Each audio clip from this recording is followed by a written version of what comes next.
पहाड़ों के दामन में एक छोटा सा गांव था। सुबह के वक्त जब सूरज की किरणें बर्फ से ढके पहाड़ों को चूमती तो यूं लगता जैसे आसमान ने सोना बरसाया हो।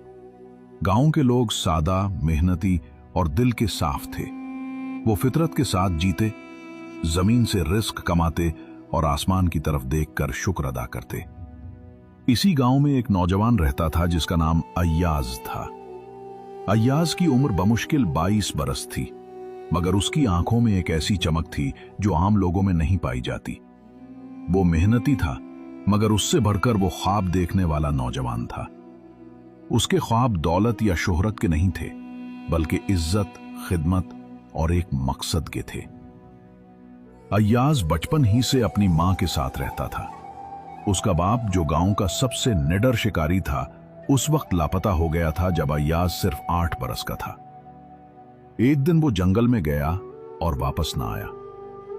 किसी ने कहा शेर ने हमला कर दिया, किसी ने कहा दुश्मन कबीले ने पकड़ लिया, मगर अय्याज की मां हमेशा कहती, बेटा तेरा बाप बहादुर था।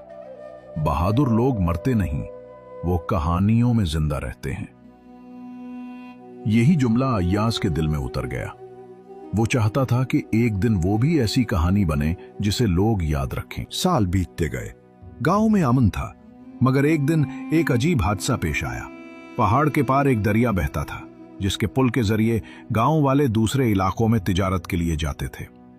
एक रात दरिया में तुर्यानी आई, पानी शोर मचाने लगा, बिजली कड़कने लगी, और सुबह जब लोग जागे तो देखा कि पुल बह चुका है। गांव के बुजुर्गों ने कहा, अब कोई दरिया पार नहीं जा सकता। वहां खतरनाक जंगली इलाके हैं और दरिया इतना गहरा हो गया है कि अगर कोई उसमें गिरा तो उसका नामो निशान मिट जाएगा। लेकिन वो पुल गांव की जिंदगी थी। अद्वियात, अनाज, कपड़ा, सब कुछ उसी रास्ते से आता था। अगर पुल न रहा तो गांव का जीना मुश्किल हो जाएगा। अय्याज के दिल में एक आग भड़क उठी। उसने कहा, अगर सब डरते हैं तो मैं नहीं डरता। मैं दरिया पार करूंगा, मैं नया रास्ता ढूंढूंगा। लोग हंसने लगे।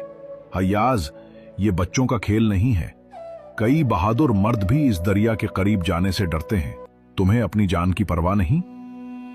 अय्याज ने मुस्कुराकर कहा, जान तो सबकी एक दिन चली जानी है, मगर अगर किसी की जान दूसरों की जिंदगी बचा सके तो वही असल जीना है।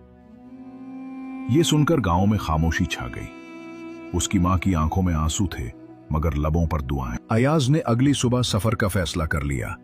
उसने अपने बाप की पुरानी तलवार संभाली, एक थैली में सूखी रोटी रखी और मां के कदम छूकर रुखसत हुआ।